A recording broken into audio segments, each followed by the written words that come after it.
जय हिंद। कैसे हैं आप? एक बार फिर आपके अपने चैनल गुरु गंगा में आपका हार्दिक स्वागत है। आज के वीडियो में हम लोग रेडियो सक्रियता यानी रेडियो एक्टिविटी पर आधारित प्रैक्टिस सेट को हल करेंगे, टेस्ट सीरीज को हल करेंगे। ये बड़ा इंपॉर्टेंट टॉपिक है। इससे संबंधित प्रश्न विभिन्न प्रतियोगी परीक्षाओं में पूछे जाते हैं, चाहे वो टेट हो, सुपर टेट हो, टीजीटी हो, पीजीटी हो, यूजीसी नेट हो, UPSC, UPPSC, UP triple SC, BPSC, है ना। तो इस तरीके की बहुत सारी परीक्षाएं हैं जिनमें इस टॉपिक पर प्रश्न आते हैं। तो ये इम्पोर्टेंट है, इसे आप अंत तक जरूर देखेंगे वीडियो को। तो चलिए शुरू करते हैं आज की इम्पोर्टेंट कक्षा।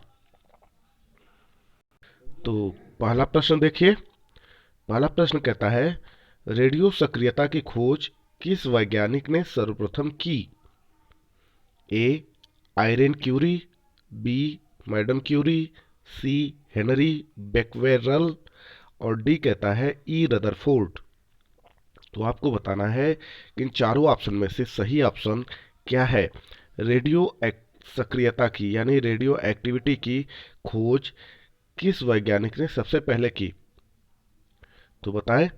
हाँ, आप भी उत्तर देने का प्रयास करें ताकि आपको भी पता लगे कि आपकी तैयारी कितनी है। हेनरी बेक्वेरल बिल्कुल सही उत्तर है आपका।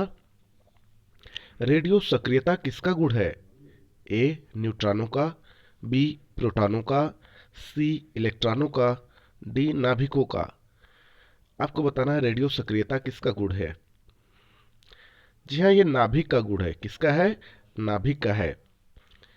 रेडियो सक्रिय परिवर्तन में भाग लेता है। ए परमाणु के कोर इलेक्ट्रॉन भाग लेते हैं, बी परमाणु के संयोजी इलेक्ट्रॉन भाग लेते हैं, सी परमाणु का नाभिक भाग लेता है और डी कहता है इनमें से कोई नहीं। तो रेडियो सक्रिय परिवर्तन में भाग लेने वाला है परमाणु का नाभिक। अभी हम लोग ऊपर बात कर रहे थे, है ना। किसी परमाणु के स्थायी नाभिक में प्रोटॉनों की संख्या होती है। ए न्यूट्रॉन की संख्या से अधिक, बी न्यूट्रॉनों की संख्या के बराबर, सी न्यूट्रॉनों की संख्या से कम और डी कहता है इनमें से कोई नहीं। तो आप बताएं इसका सही उत्तर क्या होना चाहिए। किसी परमाणु के स्थायी नाभिक में प्रोटॉनों की संख्या न्यूट्रॉनों की संख्या से कम होती है। इंपॉर्टेंट है, आप ध्यान दीजिएगा इस बात को। रेडियो सक्रियता की इकाई है, इनमें से कौन है आपको बताना है। ए जूल, बी फर्मी, सी क्यूरी, डी एंगस्ट्रॉम। तो इसका जो सही उत्तर है वह है क्यूरी। रेडियो सक्रियता की इकाई क्या है? क्यूरी। रेडियोधर्मी पदार्थ क्या उत्सर्जित करता है? ये रहेगा क्या, है ना। क्या उत्सर्जित करता है? ए अल्फा कण, बी बीटा कण, सी गामा कण, डी उपरोक्त सभी। जी हाँ, रेडियोधर्मी पदार्थ जो होता है वो अल्फा बीटा गामा तीनों प्रकार के कणों को उत्सर्जित करता है। डी बिल्कुल सही उत्तर है। अल्फा और बीटा किरणों की खोज किसने की? ये कई बार पूछा गया है भाई। A Newton, B Roentgen, C Rutherford और डी विलार्ड। तो सही उत्तर है इसका रदरफोर्ड। अल्फा और बीटा किरणों की खोज किसने की? रदरफोर्ड ने। किस वैज्ञानिक ने गामा किरणों की खोज की? ए विलार्ड, बी रदरफोर्ड, सी रॉन्टजन, डी पार्किंसन। तो इसका जो सही उत्तर है वह है रदरफोर्ड। यानी अल्फा बीटा गामा इन तीनों की खोज किसने की? रदरफोर्ड ने ही की। ठीक है, आगे चलिए। निम्न में से कौन रेडियो सक्रिय किरण हीलियम नाभिक के समकक्ष होता है? निम्न में से कौन रेडियो सक्रिय किरण हीलियम नाभिक के समकक्ष होता है? ए अल्फा किरण, बी गामा किरण, सी बीटा किरण और डी इनमें से कोई नहीं। तो अल्फा किरण बिल्कुल सही उत्तर है। नाभिक से निकलने वाले विकिरणों में किसकी वेधन क्षमता सर्वाधिक होती है? ए अल्फा किरणों की, बी बीटा किरणों की, सी गामा किरणों की और डी कहता है कि सबकी बराबर होती है। तो देखिए, नाभिक से निकलने वाले विकिरणों में गामा कीड़ों की जो वेधन क्षमता होती है वो सर्वाधिक होती है। ये ध्यान देने की चीज है, वेधन क्षमता सबसे ज्यादा किसकी होती है? गामा कीड़ों की होती है। अल्फा कीड़े हैं, अल्फा कीड़े क्या है वो आपको बताना है। H प्लस आयन है, बी कहता है He डबल प्लस आयन है, हीलियम, है ना, और सी कहता है प्रोटॉन, डी कहता है इलेक्ट्रॉन। तो अल्फा कीड़े क्या है वो आपको बताना है, बताएं। जहाँ हीलियम धनावेशित आयन है ना, तो He डबल प्लस आयन है। आगे देखिए, अल्फा कीड़ों पर उपस्थित आवेश है। ए 2 इकाई धनावेश है, बी इकाई धनावेश है, सी कहता है इकाई ऋण आवेश है, और डी कहता है इनमें से कोई नहीं। तो अभी आपने ध्यान दिया होगा जब हम लोग He डबल प्लस पे बात कर रहे थे, तो डबल प्लस का मतलब क्या? 2 इकाई धन आवेश, है ना। तो अल्फा कीड़ों पर उपस्थित आवेश क्या है? 2 इकाई धन आवेश है ना। तो 12 का ए बिल्कुल ठीक है। आगे देखिए, बीटा किरणें बनी होती हैं। ए उदासीन उदासीन कणों से, बी ऋण आवेशित कणों से, सी धन आवेशित कणों से, और डी कहता है इनमें से किसी से नहीं। तो बीटा किरणें जो बनी होती हैं वह ऋण आवेशित कणों से बनी होती हैं। आगे देखिए, निम्न में से किसके उत्सर्जन से समभारिक का निर्माण होता है? ए एक्स किरण, बी बीटा किरण, सी गामा किरण, और डी अल्फा किरण। तो इसका जो सही उत्तर है वह है बीटा किरण। निम्नलिखित में से किसके उत्सर्जन में किसी तत्व का परमाणु क्रमांक 1 बढ़ता है? परमाणु क्रमांक में 1 की क्या होती है? वृद्धि हो जाती है। ए कहता है एक्स किरण, बी कहता है बीटा किरण, सी कहता है प्रोटॉन, और डी कहता है न्यूट्रॉन। इंपॉर्टेंट है भाई। देखिए, बीटा किरण के उत्सर्जन से किसी तत्व के परमाणु क्रमांक में 1 की वृद्धि हो जाती है ना। जितने बीटा कण निकलेंगे परमाणु क्रमांक उतना बढ़ता चला जाता है। एक बीटा कण निकला तो एक परमाणु क्रमांक में वृद्धि होगी, 2 निकलेगा तो 2 की वृद्धि होगी, है ना। तो इस बात को आप ध्यान में रखेंगे, ऐसे प्रश्न कई बार आए हुए हैं। आगे देखिए, निम्नलिखित में से किसमें ऋणात्मक आवेश होता है? ऋणात्मक आवेश होता है तो आपको बताना है। ए कहता है एक्स किरण, बी कहता है बीटा, सी कहता है गामा किरण, और डी कहता है अल्फा किरण। तो आप समझ गए होंगे इसका सही उत्तर बीटा किरण, है ना। आगे देखिए, इलेक्ट्रॉन का समरूप कौन है?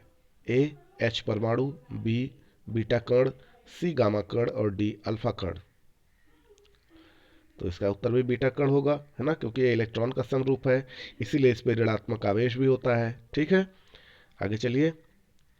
समान ऊर्जा की अल्फा कीड़ों की तुलना में बीटा कीड़ों की बंधन क्षमता अधिक होती है। ध्यान दीजिए, समान ऊर्जा के अल्फा कीड़ों की तुलना में बीटा कीड़ों की बंधन क्षमता अधिक होती है, क्योंकि ए कहता है बीटा कीड़े ऋण आवेशित इलेक्ट्रॉनों की बनी होती हैं, बी कहता है बीटा कीड़ों का द्रव्यमान नगण्य होने से उनका वेग अधिक होता है, सी कहता है इलेक्ट्रॉन अभ्र, यानी जिसको आप इलेक्ट्रॉन क्लाउड कहते हैं, द्वारा बीटा कीड़े प्रतिकर्षित होती हैं, जबकि अल्फा कीड़े आकर्षित होती हैं।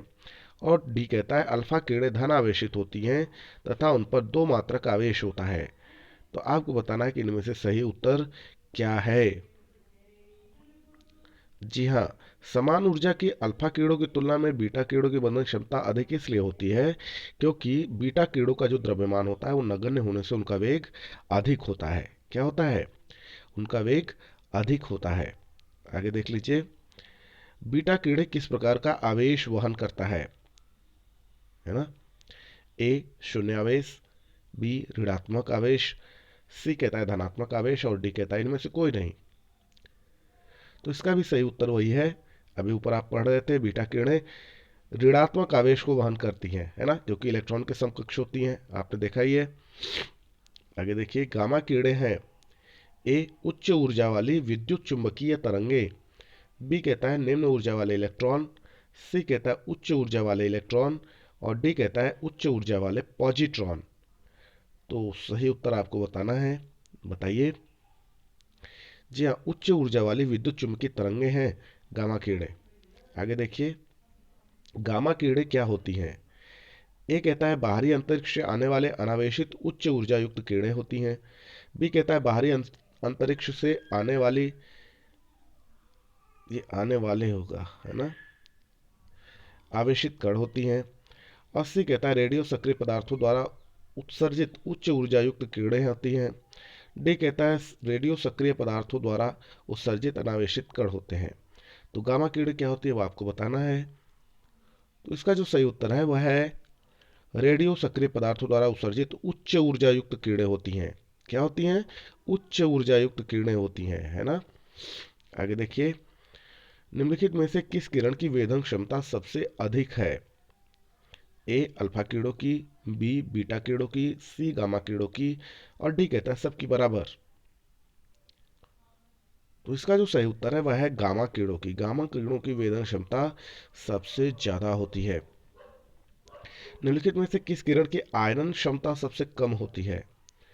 ए अल्फा किरणों की, बी बीटा किरणों की, सी गामा किरणों की, और डी कहता है सबकी बराबर होती है। तो सही उत्तर इसका क्या है? जी हाँ, आयनन क्षमता सबसे कम होती है गामा किरणों की, वेधन क्षमता सबसे अधिक होती है, और आयनन क्षमता गामा की सबसे कम होती है। ये दोनों प्रश्न पूछे जाते हैं, दोनों प्रकार के। निम्नलिखित में से किस किरण की आयनन क्षमता सबसे अधिक होती है? देखिए, जिसकी आयनन क्षमता सबसे अधिक होगी उसकी वेधन क्षमता सबसे कम होगी। जिसकी आयनन क्षमता सबसे कम होगी उसकी वेधन क्षमता सबसे अधिक होगी, है ना। तो गामा के बारे में आप बात कर चुके हैं, उसकी आयनन क्षमता सबसे कम थी और वेधन क्षमता सबसे अधिक थी।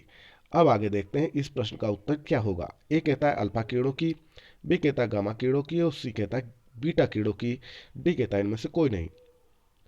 तो इसका जो सही उत्तर है वह है अल्फा किरणों की। जी हाँ, अल्फा किरणों की आयनन क्षमता सबसे अधिक होती है, ठीक ना, और इसकी वेधन क्षमता सबसे कम होती है। आगे चलिए, समस्त रेडियो सक्रिय पदार्थ क्षय होने के पश्चात किसमें अंतिम रूप से बदल जाते हैं? ए कोलेंडम, बी सीसा, सी जस्ता, डी कैडमियम। तो समस्त रेडियो सक्रिय पदार्थ क्षय होने के पश्चात बदल जाते हैं शीशे में, ठीक ना, अंतिम रूप से शीशे में बदल जाते हैं। आगे देखिए, निम्नलिखित में से किसकी वेधन क्षमता सबसे कम है? ए अल्फा किरणों की, बी बीटा किरणों की, सी गामा किरणों की, और डी कहता है सबकी बराबर होती है। तो बराबर तो बिल्कुल नहीं होती, है ना। सबसे कम वेधन क्षमता अल्फा किरणों की होती है। अभी हम लोग ऊपर बात कर रहे थे, हमने कहा था ना, जिनकी आयनन की क्षमता ज़्यादा होगी उनकी वेधन क्षमता क्या होगी? कम होगी, है ना। तो 26 का ए बिल्कुल ठीक है। आगे चलिए, किस रेडियो एक्टिव तत्व का नाम उसके खोजकर्ता के देश के नाम पर रखा गया है? ए रेडियम, बी पेलेडियम, सी पोलोनियम, और डी कहता है यूरेनियम। तो पोलोनियम का नाम उसके खोजकर्ता के देश के नाम पर रखा गया है ना। निम्नलिखित में से कौन एक रेडियोधर्मी पदार्थ नहीं है? ए प्लूटोनियम, बी रेडियम, सी यूरेनियम, और डी सोडियम। तो आप समझ गए होंगे इसका सही उत्तर क्या है। जी हाँ, सोडियम रेडियोधर्मी पदार्थ नहीं है, बाकी तीनों है। क्यूरी किसकी इकाई है? ए रेडियोधर्मिता की, बी कहता है ऊर्जा की, सी कहता है ऊष्मा की, और डी कहता है ताप की। तो क्यूरी किसकी इकाई है आपको बताना है। इसका जो सही उत्तर है रेडियोधर्मिता की। क्यूरी रेडियोधर्मिता की, रेडियो सक्रियता की इकाई है। आगे देखिए, निम्नलिखित में से कौन एक रेडियो एक्टिव तत्व नहीं है? रेडियो एक्टिव तत्व नहीं है। ए टाइटियम, बी फ्रांसियम, सी एस्टेटिन, और डी जर्कोनियम। तो जर्कोनियम जो है ये रेडियो एक्टिव तत्व नहीं है, बाकी तीनों रेडियो एक्टिव तत्व हैं। रेडियो सक्रियता की इकाई है ए रदरफोर्ड, बी बेक्वेरल, सी क्यूरी, और डी इनमें से सभी। तो बताइए। जी हाँ, मुझे लगता है कि क्यूरी आपने पकड़ लिया है आंसर, लेकिन इस तरीके के प्रश्न बड़े टिपिकल हो जाते हैं कभी कभी। आप अगर ध्यान से प्रश्न को नहीं पढ़ेंगे, ऑप्शन को नहीं पढ़ेंगे, तो गलती कर देंगे। जी बिल्कुल, क्यूरी भी सही है, रदरफोर्ड भी सही है, बेक्वेरल भी सही है, मतलब ये कि इनमें से सभी, है ना। रेडियो सक्रियता की इकाई रदरफोर्ड भी है, बेक्वेरल भी है और क्यूरी भी है ना। तो आप केवल एक को देखकर अगर सही करते हैं तो उत्तर गलत हो सकता है। आगे चलिए। एक बीटा कण के उत्सर्जन से परमाणु संख्या तथा परमाणु द्रव्यमान में क्या परिवर्तन होता है, बहुत इंपॉर्टेंट है। अगर किसी तत्व से, है ना, एक बीटा कण का उत्सर्जन होता है तो जो उसकी परमाणु संख्या होती है और उसका परमाणु द्रव्यमान होता है, उस पर प्रभाव क्या होता है वो आपको बताना है। ए कहता है परमाणु क्रमांक में एक की वृद्धि व परमाणु द्रव्यमान अपरिवर्तित हो जाता है। बी कहता है परमाणु क्रमांक में एक की कमी हो जाती है लेकिन परमाणु द्रव्यमान अप्रभावित रहता है। सी कहता है परमाणु क्रमांक अपरिवर्तित रहता है लेकिन परमाणु द्रव्यमान में एक की कमी हो जाती है।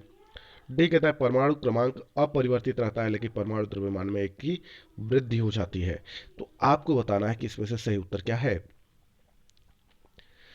तो जो इसका सही उत्तर है वह ये है कि जब एक बीटा कण का उत्सर्जन होता है तो परमाणु क्रमांक में एक की वृद्धि हो जाती है और द्रव्यमान पे कोई परिवर्तन नहीं होता, द्रव्यमान अपरिवर्तित रहता है। बहुत ध्यान से देखिएगा इसको, इस पे आधारित कई प्रश्न पूछे जाते हैं, न्यूमेरिकल्स पूछे जाते हैं। तो परमाणु क्रमांक में एक की वृद्धि होगी और परमाणु द्रव्यमान अपरिवर्तित रहेगा। कब? जब एक बीटा कण का उत्सर्जन होगा।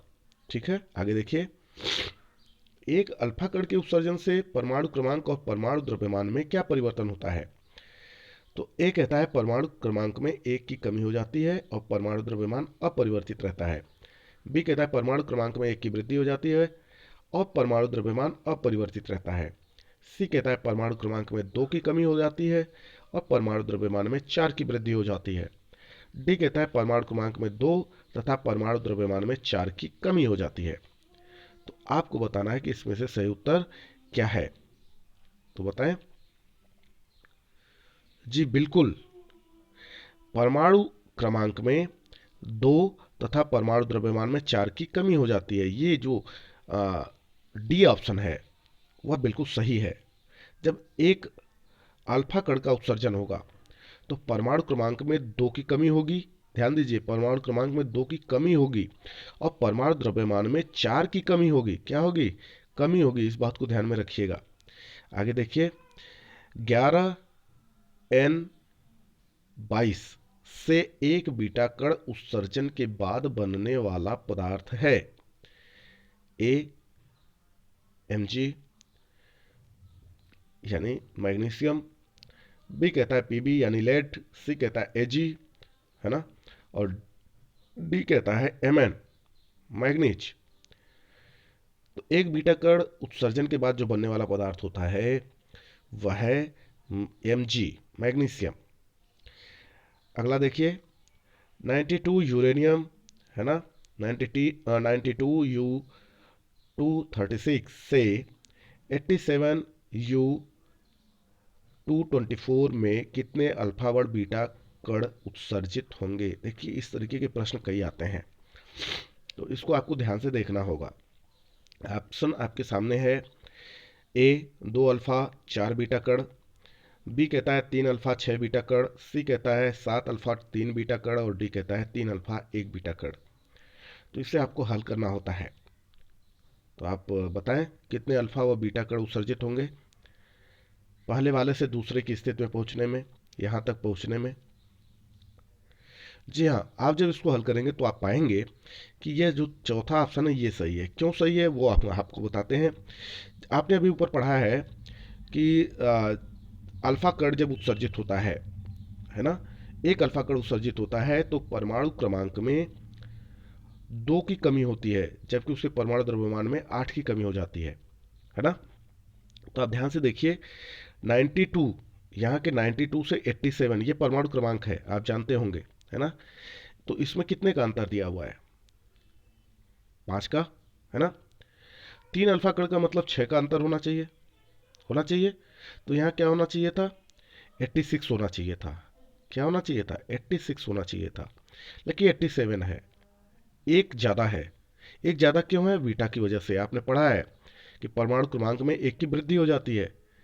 तो एक बीटा कण जब आ गया तो इसमें एक की वृद्धि हो गई। अब परमाणु जो उसका द्रव्यमान है उस पर बात कर लेते हैं। यहाँ का अंतर देखिए कितना है। तो यहाँ का जो अंतर है वो 12 का है। कितने का है? 12 का है। आपने पढ़ा होगा कि जब एक अल्फा कण उत्सर्जित होता है तो द्रव्यमान में 4 की कमी होती है। तो चूंकि 3 अल्फा कण उत्सर्जित हो रहे हैं तो 4 तिहाई 12 का अंतर आ रहा है। यहां आप ध्यान से देखेंगे तो 12 का अंतर है ना। तो इस तरीके से ये उत्तर बिल्कुल ठीक है। आप इस तरीके के प्रश्नों को हल करने का प्रयास जरूर किया करें प्रैक्टिस सेट में। बिल्कुल रटने की जरूरत बिल्कुल नहीं है, आपको एक दो बार आप प्रैक्टिस सेट हल करेंगे तो आपको निश्चित तौर से ये चीजें समझ में आ जाएंगी। चलिए आगे देखिए, यदि किसी रेडियोधर्मी पदार्थ की मात्रा को दोगुना कर दिया जाए तो रेडियोधर्मी क्षरण की दर पे क्या प्रभाव पड़ता है। ए अपरिवर्तित रहती है, बी कहता है आधी रह जाती है, सी कहता है तिगुना बढ़ जाती है, डी कहता है दोगुनी हो जाती है। यदि किसी रेडियोधर्मी पदार्थ की मात्रा को दोगुना कर दिया जाए तो रेडियोधर्मी क्षरण की जो दर होती है वह अपरिवर्तित रहती है। क्या होता है, अपरिवर्तित रहती है। आगे देखिए, यदि 92 यूरेनियम 238 विघटित होकर 91 Pa 234 बनाता है तो कितने अल्फा और बीटा कणों का उत्सर्जन हुआ।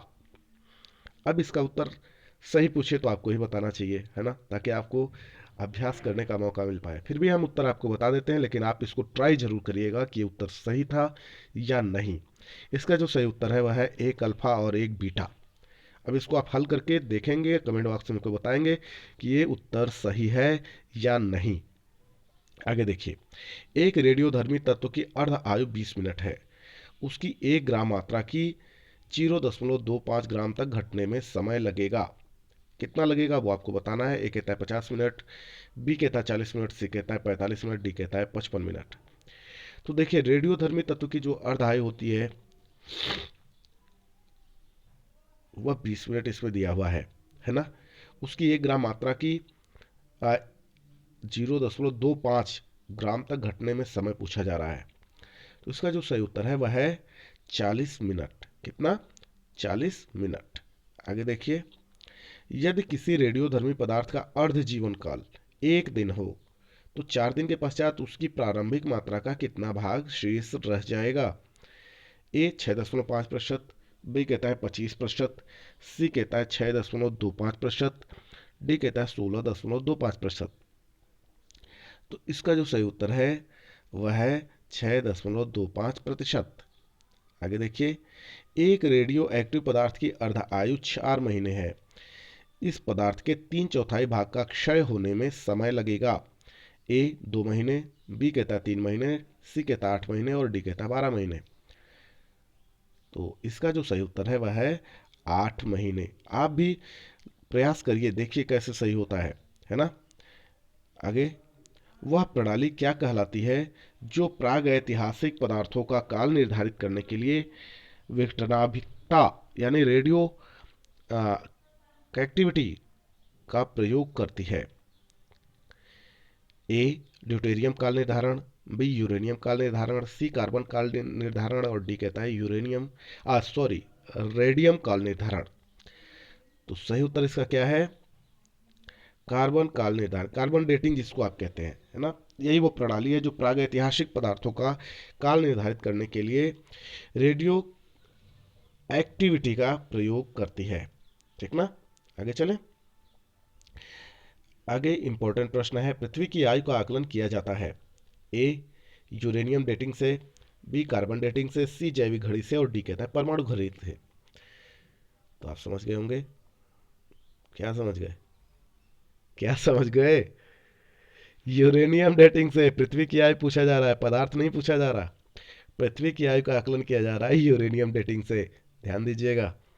आगे देखिए, रेडियो कार्बन डेटिंग से किसका निर्धारण होता है। अब आपका प्रश्न आ गया जो आप जानना चाहते हैं। ए मानव शरीर की बीमारी, बी जीवाश्म की आयु, सी मानव की आयु और डी धातुओं की शुद्धता। रेडियो कार्बन डेटिंग से जो निर्धारण होता है वह होता है जीवाश्म की आयु का। किसका, जीवाश्म की आयु का निर्धारण होता है कार्बन रेडियो कार्बन डेटिंग से।